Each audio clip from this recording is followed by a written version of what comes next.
Hey guys, welcome to creatingtracks.com, and in this video we're going to take a look at these drums over here. It's an overview of how these drums were structured, what sounds there are in each one of these tracks, and the effects on top of them.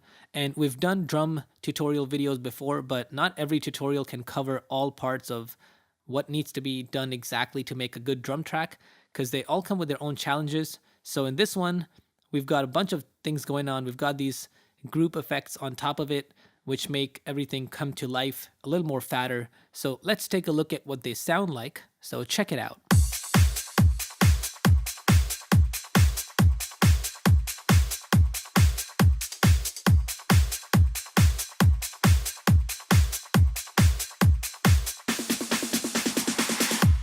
So what I'm going to do is I'm going to play this and then turn on this group effects halfway so you can see what it's doing. So check it out.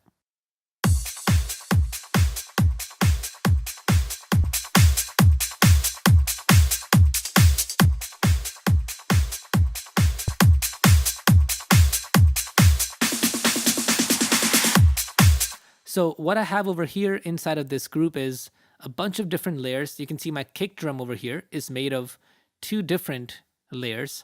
And let me just turn off this group effects so it's not interfering with our mix. So I'm going to solo the first kick, and here's what it sounds like.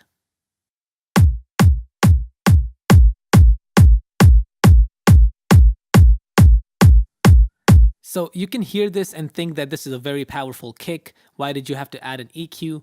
But it's really bad for your mix when you start adding a lot of other sounds inside of it. So what I did was, in most of my low kicks, I'll just remove everything below 60 Hertz because I'll let the sub bass take care of those frequencies.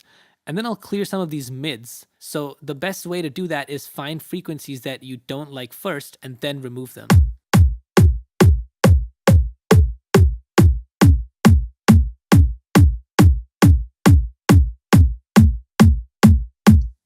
In fact, this sounds more like it's peaking than what I had before.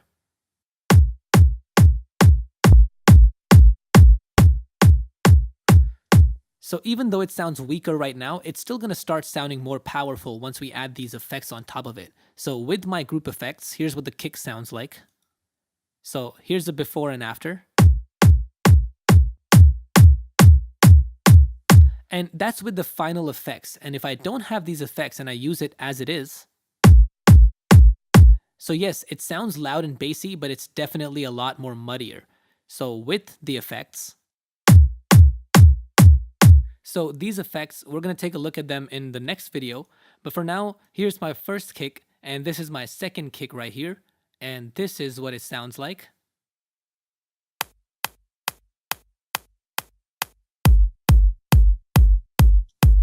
And I'm only taking the treble from this kick, so you can see I have an EQ with this low cut on it, and then I'll blend that with my original kick. All right, sorry about that. Let me just solo the kick. Wow, what is going on? All right, let's go.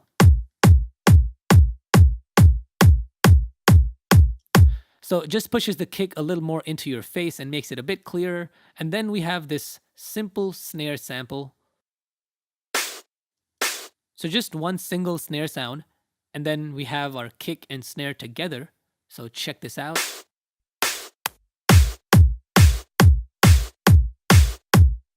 And then we have our hi-hats.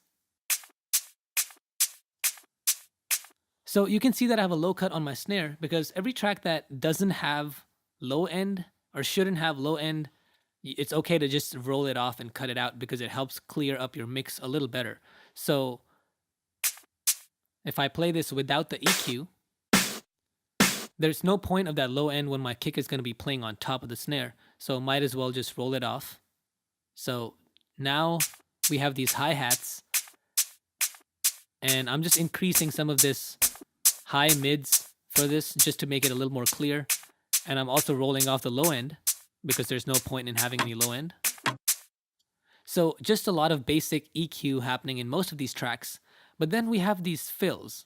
And actually, before I show you the fills, let's take a look at this second hi-hat track, which is made from made from 2 or 3 different hi-hat loops.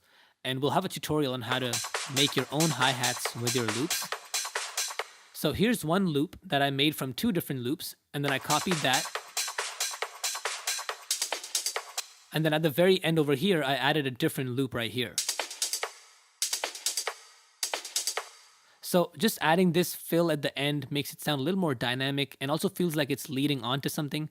So I'm only using it once every 2 main bars like that. So here's what it sounds like without the EQ.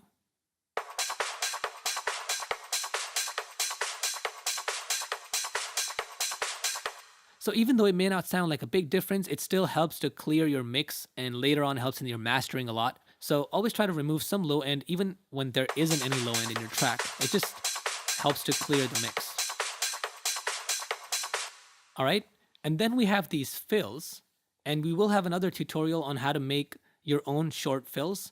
But right now we have these 3 tracks for my fills, and at some point I know that there is a 4th track. So let me see. So right here, I have this four different fills happening at the same time. And all right, so this track right here is just one simple snare sound copied again and again. And then there's an auto filter on top of it that makes it brighter. So it gives it that kind of an effect. And then freeze and flatten the track, and then all effects will be gone, but you'll be left with your waveform. Then we have this second sound. So basic reverse sample, and then one sample being copied again and again. Now, one thing you can do that is interesting with your fills is tracks that don't have too much low end on it or enough bass on it, you can pan them left and right. So this one I can pan left, and the other one is going to the right.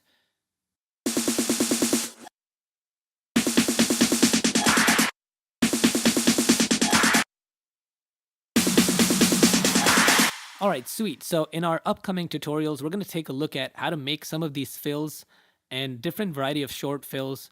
And we'll also take a look at how to come up with this whole group effects on the drums to make them sound even more fatter and louder. So if you enjoyed this tutorial, please make sure to give it a thumbs up and share it and subscribe to our channel for a lot more. And we'll see you next time. Peace.